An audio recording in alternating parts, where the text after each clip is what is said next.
ہم اللہ سبحانہ تعالی کے نام الالہ پر بات کریں گے۔ الالہ کا معنی ہے معبود، خاص معبود۔ معبود کون؟ جس کی عبادت کی جائے۔ اللہ سبحانہ تعالی کی عبادت، اسی سے محبت اور اسی کے آگے جھکنا اور اس کے سامنے عاجزی کا اظہار۔ وہ کیوں؟ وہ اس لیے کہ انسان اپنی فطرت کے اعتبار سے مجبور ہے کہ وہ اپنے سے بڑے کے آگے جھکے۔ اسے کسی نہ کسی کے آگے ضرور جھکنا ہے، کیونکہ وہ اس کے اندر یہ مادہ موجود ہے، وہ اس کے بغیر رہ نہیں سکتا، اس کے بغیر اس کی تکمیل نہیں ہوتی۔ انسان ہمیشہ یہ چاہتا ہے کہ وہ کسی سے شدید محبت کرے، کسی کے آگے جھکے، کسی کا سہارا لے، کسی کو اپنے غم اور رنج کی حالت میں پکارے، کوئی ہو جو ہر حال میں اس کی سننے والا ہو، جو اس کا دکھ دور کرنے والا ہو۔ تو اللہ سبحانہ تعالیٰ کے سوا وہ کون ہو سکتا ہے؟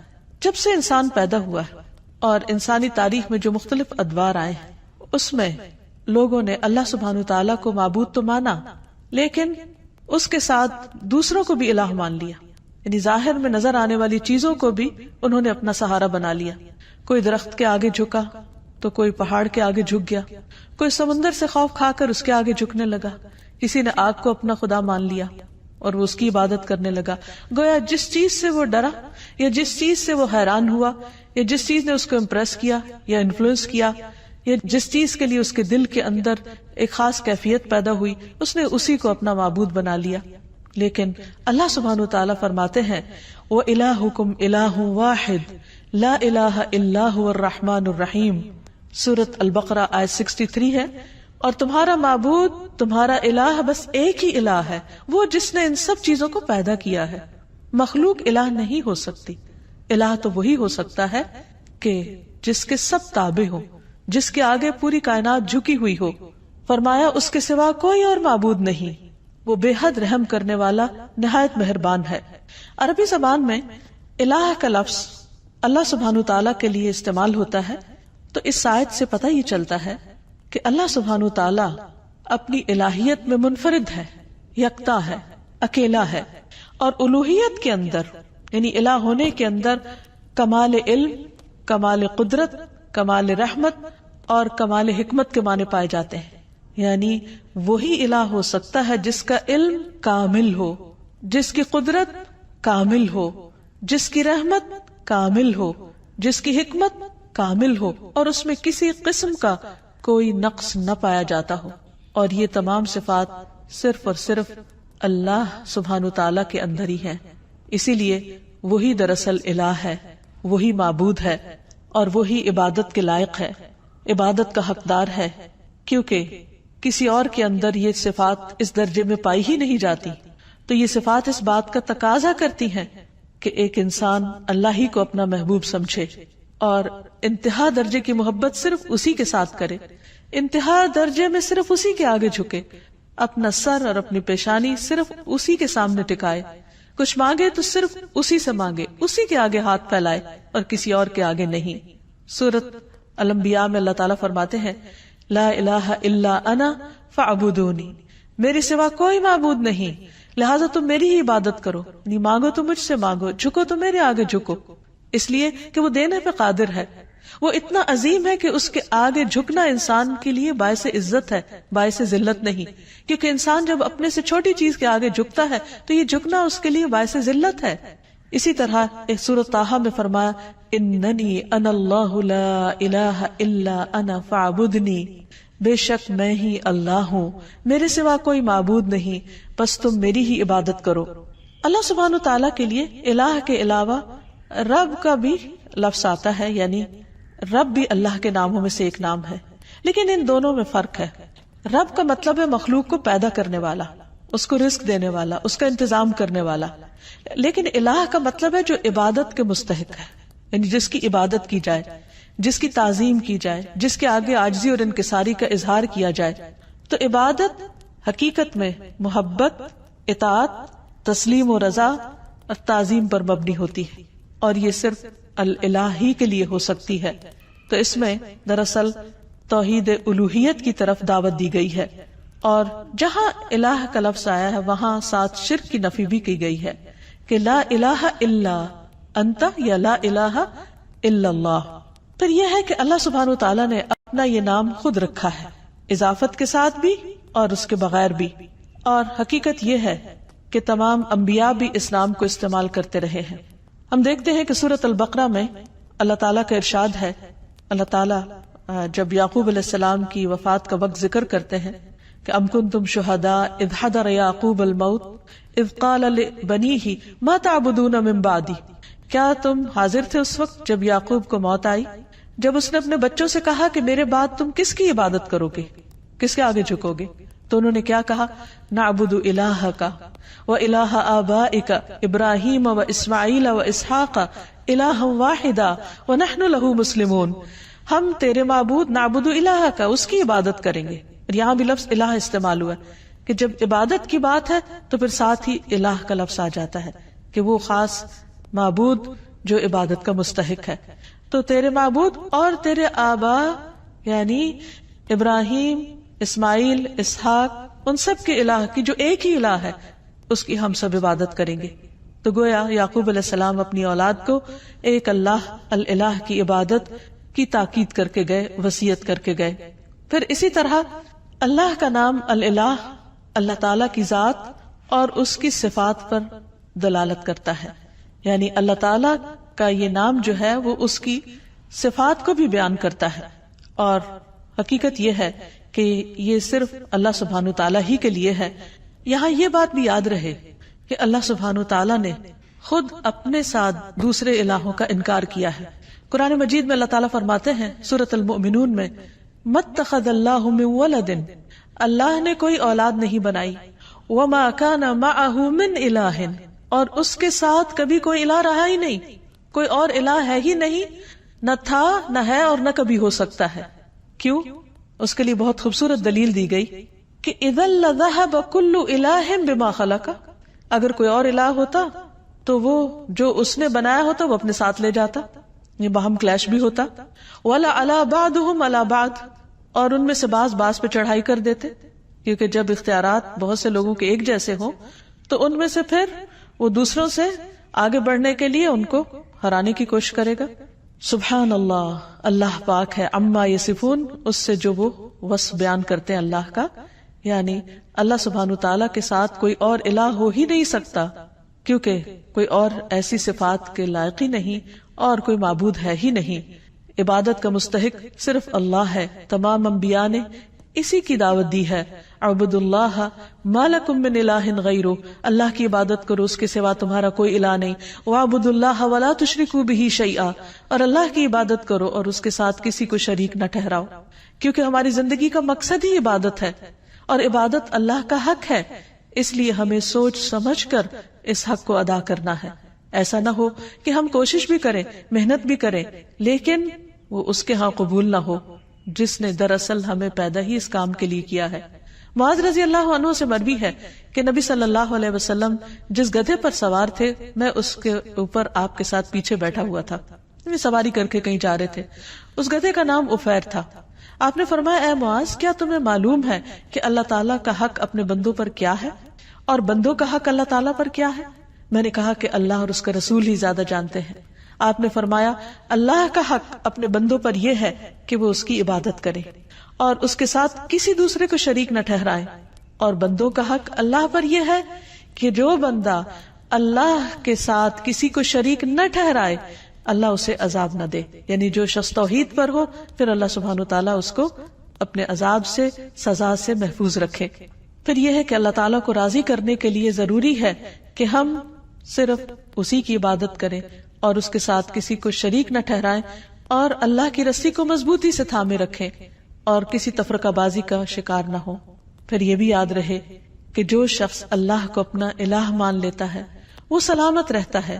قرآن مجید میں آتا ہے، الذین آمنوا ولم یلبسوا ایمانہم بظلم اولئک لہم الامن وہم مہتدون، جو لوگ ایمان لائے پھر اپنے ایمان کو ظلم یعنی شرک سے آلودہ نہیں کیا، یعنی اللہ کا حق عبادت کسی اور کو نہیں دیا، اس کے ساتھ کسی اور کو شریک نہیں کیا عبادت میں، یہی لوگ قیامت کے دن امن میں رہیں گے اور دنیا اور آخرت میں یہی لوگ ہدایت یافتہ ہوں گے۔ پھر اگر کوئی شخص اللہ سبحانہ تعالیٰ کی حفاظت حاصل کرنا چاہتا ہے یعنی اس کے عذاب سے اللہ کی پناہ میں رہنا چاہتا ہے تو اس کے لیے بھی یہی ضروری ہے کہ وہ الہ ہی کی عبادت کرے. رسول اللہ صلی اللہ علیہ وسلم نے حضرت معاذ سے فرمایا تھا احفظ اللہ یحفظ کا، اے معاذ اللہ کی حفاظت کرو، یعنی اس کے حقوق کی حفاظت کرو، اس کی عبادت میں کسی کو شریک نہ کرو. یحفظ کا، وہ اللہ تمہاری حفاظت کرے گا. احفظ اللہ تجدہ تجاہک، اللہ کی حفاظت کرو یعنی اللہ کے حق کی حفاظت کرو. تجدہ تجاہک، تم اسے اپنے سامنے پاؤ گے. پھر جب تمہیں اس سے کوئی کام ہوگا، ضرورت ہوگی، تم اس کو پکارو گے، اور پکارنا بھی تو عبادت ہے، تو وہ تمہاری پکار سنے گا، تمہاری مدد کرے گا اور تمہاری محتاجی کو بھی دور کرے گا. عام طور پر ہم یہ سمجھتے ہیں کہ اگر ہم اللہ سبحانہ وتعالیٰ کی عبادت کریں گے تو شاید زندگی ہم پر مشکل ہو جائے، ہمارے حالات تنگ ہو جائیں، یا پھر ہمارے لیے دنیا کے کام کاج کا وقت نہ بچے. حالانکہ حقیقت اس کے برعکس ہے.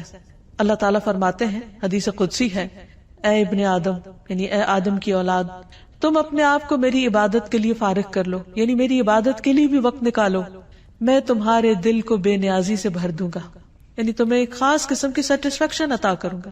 ورنہ بعض اوقات کیا ہوتا ہے، انسان کے پاس بہت کچھ بھی ہوتا ہے لیکن اس کے دل کو اطمینان نہیں ہوتا، اس کے اندر ایک ویکیوم سا ہوتا ہے، اس کے اندر ایک خلا ہوتا ہے، اس کے اندر اطمینان نہیں ہوتا. وہ بہت کچھ کرتے ہوئے بھی یوں سمجھتا ہے کہ جیسے وہ کچھ کر نہیں پا رہا، اسے اپنا مطلوب حاصل نہیں ہو رہا، کیونکہ مطلوب حاصل اسی وقت ہو سکتا ہے جب وہ اللہ کو اپنا مطلوب بنائے اور اس کی عبادت کرے. تو اللہ تعالیٰ کا یہ وعدہ ہے کہ جو شخص اللہ کی عبادت کے لیے وقت نکالے گا، مثلا وقت پر نماز پڑھے گا، وقت پر اپنے فرائض ادا کرے گا، اللہ سبحانہ وتعالیٰ اس کے دل کے اندر ایک غنا پیدا کر دیں گے اور تمہارا فقر یعنی محتاجی دور کر دوں گا، وہ خلا دور کر دوں گا. لیکن اگر تم ایسا نہیں کرو گے تو میں تمہارے دونوں ہاتھ کاموں میں مشغول کر دوں گا، انتہائی مصروف ہو جاؤ گے، اور اس کے باوجود تمہارا فقر، تمہاری محتاجی، تمہاری ضرورت دور نہیں ہوگی. یعنی خواہ انسان کے پاس کتنا کچھ بھی ہو، اس کے اندر یہی ایک احساس ہوگا کہ ابھی میرے پاس کچھ نہیں. سب کچھ ہوتے ہوئے بھی اس کو اللہ کی نعمتیں یاد نہیں رہیں گی، اور اس کے دل کے اندر ایک خوف اور ایک پریشانی اور ایک بے چینی سی رہے گی. اس کے برعکس جو لوگ عبادت کریں گے وہ دنیا میں بھی مطمئن رہیں گے اور آخرت میں بھی اللہ کے عرش کے سائے میں اور جنت میں ہوں گے. نبی صلی اللہ علیہ وسلم نے فرمایا، 7 قسم کے لوگوں کو اللہ تعالیٰ اس دن اپنے عرش کے سائے تلے جگہ عطا فرمائیں گے جس دن اس کے سائے کے سوا کوئی سایہ نہ ہوگا. ان میں سے ایک وہ نوجوان جس کی جوانی اللہ کی عبادت میں گزری، کیونکہ بہت سے لوگ جوانی کی حالت میں اللہ تعالیٰ کی طرف رجوع نہیں کرتے. وہ سوچتے ہیں کہ جوانی تو دنیا میں انجوائے کرنے کے لیے ہے، دنیا کمانے کے لیے، جب سب کچھ کر چکیں گے، جب سارے شوق پورے کر لیں گے تو ہاں پھر بڑھاپے میں اللہ کی عبادت کے لیے اپنے آپ کو فارغ کر لیں گے، ریٹائرمنٹ کی عمر میں پھر عبادت ہو جائے گی. نہیں، ہمیں نہیں معلوم کہ ہم ریٹائرمنٹ کی عمر کو پہنچتے ہیں یا نہیں، بڑھاپے والی زندگی ملتی بھی ہے یا نہیں، اور اگر ملے بھی تو وہ اپنے 700 تکلیفیں لے کر آتا ہے، پھر وہ تو سب سے نکمی عمر ہوتی. تو کیا کسی مومن کو یہ زیب دیتا ہے کہ وہ اپنی زندگی کا بہترین حصہ تو اس فانی دنیا کے لیے خرچ کرے، اس فانی دنیا میں استعمال کرے، اور اپنی زندگی کا نکما حصہ اللہ سبحانہ وتعالیٰ کو دے؟ تو اسی لیے جو لوگ اپنی زندگی کا بہترین حصہ یعنی جوانی اللہ کی عبادت میں گزاریں گے، اللہ تعالیٰ کی طرف سے عائد کردہ جو فرائض ہیں ان کو پورا کرتے ہوئے گزاریں گے، اللہ تعالیٰ کی اطاعت اور فرما برداری میں گزاریں گے، تو اللہ سبحانہ وتعالیٰ قیامت کے اس طویل دن جو ایک دن 50,000 سال کا ہے، جس دن سورج بہت قریب آ چکا ہوگا، اس دن اللہ تعالیٰ ایسے لوگوں کو اپنے عرش کے سائے تلے جگہ دیں گے. نبی صلی اللہ علیہ وسلم نے یہ بھی فرمایا، جو شخص اللہ کی عبادت اس طرح کرے کہ اس کے ساتھ کسی کو شریک نہ کرے، اور شرک کرنے میں صرف ایسا نہیں کہ غیر اللہ یا ایسے آبجیکٹس کی پوجا کرنا جو اللہ نے تخلیق کیے ہیں، بلکہ اس میں ریاکاری کرنا، شو آف کرنا، لوگوں کو خوش کرنے کے لیے دین کے کام کرنا. اگر انسان صرف اور صرف اللہ کی رضا کے لیے اچھے کام کرتا ہے، نماز قائم کرتا ہے، زکوٰۃ دیتا ہے، اللہ کی بات سنتا ہے اور مانتا ہے، تو اللہ تعالیٰ اسے جنت کے 8 دروازوں میں سے داخل ہونے کا اختیار دے دے گا کہ جس سے چاہو چلے جاؤ، جو تمہیں پسند ہے اس سے اندر آ جاؤ. یعنی کس قدر شاندار ویلکم ہوگا ایسے شخص کا جو دنیا میں شوق سے، رضا سے، خوشی سے اللہ کی طرف دوڑتا ہے، اللہ کی عبادت کرتا ہے. تو یہاں یاد رہے کہ عبادت کے 2 اہم اصول بھی ہیں. اور جب تک یہ دو چیزیں عبادت میں شامل نہ ہوں اس وقت تک عبادت کا حق ادا نہیں ہوتا. پہلی چیز اخلاص ہے کہ انسان جو کچھ اللہ کے لیے کرے بس وہ پھر اللہ ہی کے لیے کرے، کسی اور کے لیے نہیں کرے. اس کی نیت صرف اللہ کے لیے خالص ہو، وہ اس کو خوش کرنے کے لیے، اس کی رضا کے لیے، اس کی محبت حاصل کرنے کے لیے، اس کے دیدار کی خاطر ہر عمل کرے. اور دوسری چیز، جس چیز کو وہ خاص عبادت سمجھ کے کرتا ہے اسے رسول اللہ صلی اللہ علیہ وسلم کے طریقے کے مطابق کرے، کیونکہ جب عمل خالص ہوگا تو وہ اس کی باطن کی خوبصورتی کی دلیل ہے. اور جو شخص سنت کی پیروی کرتا ہے تو نبی صلی اللہ علیہ وسلم کا عمل سب سے خوبصورت عمل تھا. اللہ سبحانہ وتعالی نے آپ کو اسوۃ حسنہ بنا کر بھیجا. لقد کان لکم فی رسول اللہ اسوۃ حسنہ، تمہارے لیے اللہ کے رسول صلی اللہ علیہ وسلم کی زندگی میں خوبصورت نمونہ ہے. تو یہ خوبصورت نمونہ جب کوئی شخص اختیار کرتا ہے تو اس کی زندگی حقیقت میں خوبصورت ہو جاتی، اس کے سارے اعمال، اس کے طور طریقے خوبصورت ہو جاتے ہیں. اور ایسا شخص ایک بہترین حالت میں اللہ سبحانہ وتعالیٰ کے سامنے حاضر ہوگا. اللہ تعالیٰ ہمیں بھی ان لوگوں میں شامل کر لے کہ جو احسن طریقے پر اللہ کی عبادت کرتے ہیں، ایسی عبادت جو اس کو پسند آ جائے. اسی لیے نبی صلی اللہ علیہ وسلم نے اچھی عبادت کا جو کرائیٹیریا بتایا وہ کیا ہے کہ تم اس طرح اللہ کی عبادت کرو گویا تم اس کو دیکھ رہے ہو، اور اگر یہ کیفیت نہ ہو تو یہ تو ضرور یاد رکھو کہ وہ تمہیں دیکھ رہا ہے. تو جو بھی شخص یہ سوچ کر اللہ کی عبادت کرے گا کہ وہ اس وقت اللہ کی نگاہ میں ہے، تو وہ لوگوں کے سامنے ہو یا تنہائی میں ہو، وہ اچھے کام ہی کی کوشش کرے گا. وہ اپنے ہر کام کو بہترین طریقے پر انجام دینے کی کوشش کرے گا، کیونکہ اس کا یہ احساس اس کے کام کی کوالٹی پر اثر انداز نہیں ہونے دے گا. نبی صلی اللہ علیہ وسلم نے ایک خوبصورت دعا سکھائی ہے ہر نماز کے بعد پڑھنے کے لیے. اللہم اعنی علی ذکرک و شکرک و حسن عبادتک. اے اللہ اپنا ذکر، اپنا شکر اور اپنی خوبصورت عبادت کی توفیق عطا فرما، اس پر میری مدد فرما. کیونکہ انسان کے ساتھ بہت سی مشکلات بھی ہیں، خود اس کا اپنا نفس اندر سے بعض اوقات ایسے فتنے میں مبتلا ہو جاتا ہے کہ عبادت کی حلاوت ختم ہو جاتی ہے.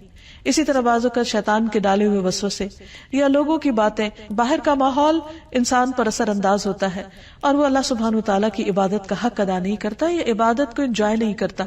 اس لیے جو ہی ایک عبادت مکمل ہو تو اگلی عبادت کے لیے، یعنی ایک نماز کے اختتام پر اگلی نماز کے لیے اور اگلی مزید عبادات کے لیے انسان دعا کرے، کیونکہ اللہ کی عبادت پر اللہ تعالیٰ ہی بہترین طریقے پر مدد کر سکتے ہیں. پھر اسی طرح یہ ہے کہ انسان اپنی عبادات میں کمی کوتاہی نہ کرے. اب دیکھیے کہ ذرا تھوڑی دیر کے لیے سوچئے کہ مثلاً اگر آپ کا حق کسی پر ہو اور وہ اس کو ادھورے طریقے سے ادا کرے تو آپ کو کیسا لگے گا؟ مثلا کسی نے آپ سے قرض لیا اور جب وہ واپس کرے تو آدھا کرے. کسی نے آپ سے کسی چیز کے دینے کا وعدہ کیا اور پھر اس کو پورا نہیں کیا، تو اس پر آپ کی کیفیت کیا ہوگی؟ اس بات سے اب اس معنی اور مقصد کو سمجھیے کہ اللہ سبحانہ وتعالیٰ نے ہم پر کچھ فرائض اور کچھ عبادات لازم کی ہیں جن کو ہمیں ہر صورت ادا کرنا ہے. مثلا دن میں 5 نمازیں فرض ہیں. اب اگر کوئی شخص یہ کہے کہ میں نے 4 پڑھ لیے، کیا یہ کم ہے؟ یہ بھی تو بہت ہے. نہیں، اللہ سبحانہ وتعالیٰ نے 5 کا حکم دیا ہے. ہم اسے اپنی مرضی سے 4 نہیں کر سکتے یا 3 نہیں کر سکتے، اور اسی طرح اپنی مرضی سے 6 بھی نہیں کر سکتے ان کو، کیونکہ اتنا ہی کرنا ہے، اسی طرح کرنا ہے جیسا کرنے کا اللہ سبحانہ وتعالیٰ نے حکم دیا، تبھی عبادت کا حق ادا ہوگا. عبادت کا مطلب ہوتا ہے مکمل اطاعت، اور اگر ہم بات ہی نہیں مان رہے تو پھر اپنی مرضی سے جو بھی چاہیں کریں وہ عبادت شمار نہیں ہوگی. ہاں، اللہ کی رضا، اللہ کی پسند، اللہ کی خوشی کے لیے چھوٹا سا کام بھی کرے، ایک لقمے جیسی چیز بھی اللہ کے راستے میں خیرات کر دے، اللہ سبحانہ وتعالیٰ اسے خوشی سے قبول کرتے ہیں اور اسے بڑھاتے ہیں، حتیٰ کہ ایک لقمہ بہت پہاڑ برابر کر دیتے ہیں اجر و ثواب کے اعتبار سے، کیونکہ وہ صرف اللہ کے لیے دیا گیا، وہ صرف اللہ کی رضا اور اللہ کی خوشی میں اللہ کی خاطر خرچ کیا گیا. تو اللہ سبحانہ وتعالیٰ اس کی بہترین طریقے پر قدردانی فرماتے ہیں. تو ہمیں نہ عبادت میں اضافے کا حق حاصل ہے اور نہ عبادت میں کوتاہی کا. یہاں یہ یاد رہے کہ اللہ سبحانہ وتعالیٰ نے ہم پر جو عبادت فرض کی ہے، ہمیں اس میں اختیار نہیں دیا گیا کہ ہم اپنی مرضی سے اس عبادت میں کچھ اضافہ کر دیں یا پھر اس میں کچھ کمی کر دیں، کیونکہ عبادت کی اصل روح اطاعت ہے، فرما برداری ہے، اللہ کے حکم کی تابع داری ہے. انس رضی اللہ عنہ سے مروی ہے کہ ایک آدمی نبی صلی اللہ علیہ وسلم کی خدمت میں حاضر ہوا اور عرض کی، اے اللہ کے رسول صلی اللہ علیہ وسلم، یہ بتائیے کہ اللہ تعالیٰ نے کتنی نمازیں فرض کی ہیں، یعنی جن کی پابندی ہم پر لازم ہے. آپ نے فرمایا اللہ نے اپنے بندوں پر 5 نمازیں فرض کی. اس نے پوچھا ان سے پہلے یا بعد میں تو کوئی نماز فرض نہیں، یعنی ان کے علاوہ فرض کے درجے میں تو نہیں کچھ؟ آپ نے 3 بار یہ فرمایا کہ اللہ نے اپنے بندوں پر 5 نمازیں فرض کی ہیں. اس پر وہ کہنے لگا اس ذات کی قسم جس نے آپ کو حق کے ساتھ بھیجا ہے، میں اس میں کسی قسم کی کمی یا زیادتی نہیں کروں گا، یعنی 5 سے کم 4 بھی نہیں پڑھوں گا اور 5 سے زیادہ 6 بھی نہیں پڑھوں گا، بس اتنی ہی پڑھوں گا جتنی اللہ تعالیٰ نے مجھ پر فرض کی ہے. تو نبی صلی اللہ علیہ وسلم نے فرمایا اگر یہ شخص سچا رہا، یعنی جو یہ کہہ رہا ہے اس نے ایسا ہی کیا، تو یہ جنت میں داخل ہوگا. عبادت کے سلسلے میں ایک اور بات یہ یاد رہے کہ عبادت میں شدت اور خود پسندی نہیں ہونی چاہیے، کیونکہ عبادت اللہ تعالیٰ کا حق ہے. نبی صلی اللہ علیہ وسلم نے فرمایا ایک قوم ایسی آئے گی جو عبادت کرے گی حتیٰ کہ لوگ ان کی عبادت کی کثرت پر تعجب کریں گے، بڑے حیران ہوں گے کہ اتنے عبادت گزار ہیں، لیکن وہ اس عبادت کی وجہ سے خود پسندی کا شکار ہو جائیں گے، اپنے آپ کو بڑی چیز سمجھنے لگیں گے کہ ہم بہت نیک ہیں. وہ لوگ دین سے اس طرح نکل جائیں گے جیسے تیر شکار سے نکل جاتا ہے، کیونکہ اللہ تعالیٰ کو ایسی عبادت کی ضرورت نہیں. عبادت ہے دراصل اللہ کا حق، اللہ کو خوش کرنے کے لیے کرنا ہے، نہ کہ بندوں کو دکھانے کے لیے یا بندوں کے سامنے نیک بننے کے لیے. تو جس بندے کے اندر عبادت کا ذوق آ جائے وہ اللہ سبحانہ تعالیٰ کو پسند نہیں. ابلیس کے ساتھ کیا معاملہ ہوا تھا؟ اس کو بھی اپنی عبادت کی وجہ سے ایک خود پسندی اس کے اندر آ گئی تھی کہ جس بنا پر اس نے آدم کے آگے جھکنے سے انکار کر دیا تھا. تو یاد رکھیے کہ جب ہم لا الہ الا اللہ کہتے ہیں تو پھر صرف اللہ کو ہی عبادت کے لائق مانتے ہیں، کسی اور آبجیکٹ کو نہیں، اور حتیٰ کہ اپنے نفس کو بھی نہیں. کیونکہ اس زمین پر جن معبودوں کی پیروی ہوتی ہے ان میں سے سب سے زیادہ پیروی ہم اپنے ہی نفس کی کر رہے ہوتے ہیں، اپنے دل کی خواہشات کی. مثلاً فجر کی نماز کا وقت ہو گیا اور دل کیا چاہتا ہے سوئے رہو، تو ہم اٹھتے نہیں. تو ہم نے اللہ کی بات تو نہیں مانی، ہمیں آواز آ رہی ہے حی علی الصلاۃ حی علی الفلاح، آؤ نماز کی طرف، آؤ کامیابی کی طرف، لیکن ہم اس پکار کو سنتے ہی نہیں اور کامیابی کا دروازہ بند کر دیتے ہیں اور ہم سوئے رہتے ہیں. یا ہم نے اب اللہ کی عبادت نہیں کی، اپنے نفس کی عبادت کی. اسی طرح زندگی کے کسی بھی اور کام، کسی جاب، کسی مشغلے، کسی بھی پسند کی چیز میں مشغول ہو کر، ہاں کتنی ہی دنیاوی اعتبار سے شدید ضرورت کے کام میں بھی مصروف ہو کر اگر انسان اللہ کو بھلا دیتا ہے تو یہ دراصل اپنے آپ پر ہی ظلم کرتا ہے، اور یہ لا الہ الا اللہ کے منافی ہے. اللہ سبحانہ وتعالی نے تمام بندوں سے اپنی عبادت کا مطالبہ کیا ہے. قرآن مجید میں اللہ تعالیٰ فرماتے ہیں یا ایھا الناس اعبدوا ربکم الذی خلقکم والذین من قبلکم لعلکم تتقون. اے لوگو اپنے رب کی عبادت کرو جس نے تمہیں پیدا کیا اور ان کو بھی جو تم سے پہلے تھے. یعنی عبادت کیوں کرو؟ کیا اللہ تعالیٰ کو کوئی فائدہ ہے؟ نہیں، یہ دراصل تمہارے اپنے فائدے کی چیز ہے. فائدہ کیا ہوگا؟ لعلکم تتقون، تم بچ جاؤ گے. یعنی دنیا میں ان عبادات کی وجہ سے کئی برائیوں سے، کئی قسم کی مشکلات سے بچ جاؤ گے، اور آخرت میں اس آگ سے بچ جاؤ گے جو اللہ کے نافرمانوں کے لیے، سرکش اور متکبر لوگوں کے لیے تیار کی گئی ہے. پھر اسی طرح یہ ہے کہ عبادت ہی کا ایک حصہ یہ ہے کہ انسان اللہ سبحانہ تعالیٰ ہی سے ڈرے، ایک الہ سے. اللہ تعالیٰ فرماتے ہیں وقال اللہ لا تتخذوا الہین اثنین انما هو الہ واحد فإیای فارہبون. اور اللہ تعالیٰ نے فرمایا تم 2 معبود نہیں بناؤ، یعنی 3 اور 3 سے زیادہ تو دور کی بات، ایک سے دوسرا بنانے کی بھی اجازت نہیں. وہ تو صرف وہی ایک معبود ہے اور مجھی سے تم ڈرو. یعنی عبادت میں یہ بھی شامل ہے کہ انسان اللہ تعالیٰ سے ڈرتا رہے، اور بعض اوقات انسان محبت میں عبادت کرتا ہے اور بعض اوقات اللہ کے عذاب سے ڈرتے ہوئے عبادت کرتا ہے. تو دونوں چیزیں انسان کے اندر ایک اعتدال پیدا کرتی ہیں. پھر یہ بھی یاد رکھیے کہ لا الہ الا اللہ کہنا صرف انسان کے لیے آخرت کی نجات کا ذریعہ ہی نہیں بلکہ دنیا میں بھی بہترین قسم کا قول ہے. رسول اللہ صلی اللہ علیہ وسلم نے فرمایا افضل ذکر لا الہ الا اللہ ہے. ایک اور جگہ پر فرمایا کہ جس نے لا الہ الا اللہ کہا تو ایک دن یہ کلمہ اسے مصیبتوں سے نجات دلائے گا. اس سے پہلے جو کچھ ہو چکا سو ہو چکا، لیکن لا الہ الا اللہ کہنے سے اس کی نجات ہو جائے گی. جو شخص سچے دل سے اللہ کو پکارے اس پر آسمان کے دروازے کھل جاتے ہیں. ابو ہریرہ رضی اللہ عنہ کہتے ہیں کہ نبی صلی اللہ علیہ وسلم نے فرمایا جب بھی بندہ خالص ہو کر لا الہ الا اللہ کہتا ہے تو اس پر آسمان کے دروازے کھول دیے جاتے ہیں، یہاں تک کہ یہ کلمہ عرش تک پہنچ جاتا ہے. یہ اس وقت ہوتا ہے جب انسان کبیرہ گناہوں سے بچتا رہتا ہے.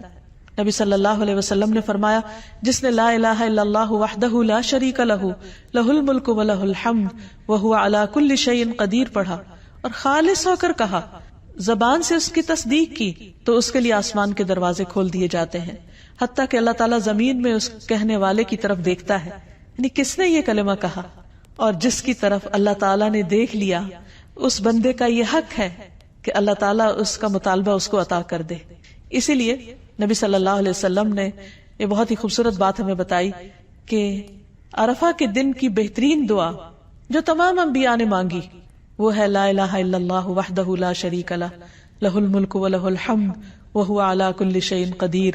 اس میں اللہ سبحانہ وتعالیٰ کی وحدانیت کا ذکر بھی ہے، شرک کی نفی بھی ہے، اللہ سبحانہ وتعالیٰ کی تعریف کی بات بھی ہے، اور اس کی قدرت کا اقرار بھی ہے کہ وہی ہر چیز پر قدرت رکھتا ہے۔ اس میں آپ دیکھیے براہ راست کچھ نہیں مانگا گیا، صرف اللہ سبحانہ وتعالیٰ کی وحدانیت اور اس کی تعریف کا ذکر ہے۔ تو جو شخص یہ کلمہ پڑھ لیتا ہے تو اللہ سبحانہ وتعالیٰ اس پر نظر رحمت فرما دیتے ہیں۔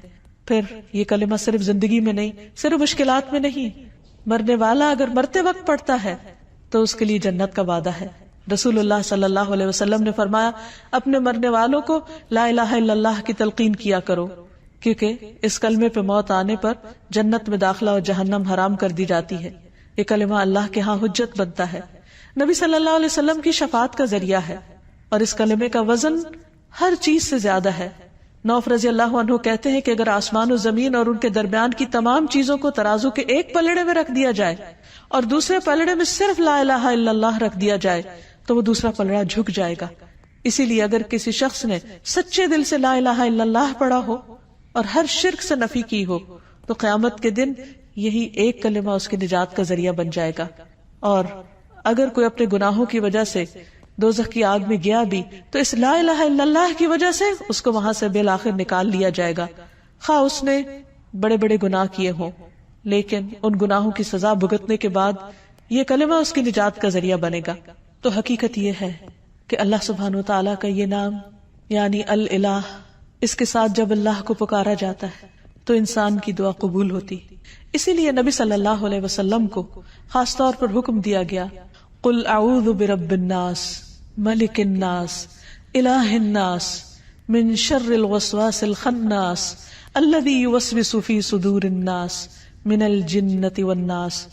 آپ کہہ دیجئے میں پناہ لیتا ہوں لوگوں کے رب کی، لوگوں کے بادشاہ کی، لوگوں کے الہ، لوگوں کے معبود کی وسوسہ ڈالنے والے کے شر سے جو پلٹ پلٹ کر آنے والا ہے، جو لوگوں کے سینوں میں وسوسے ڈالتا ہے۔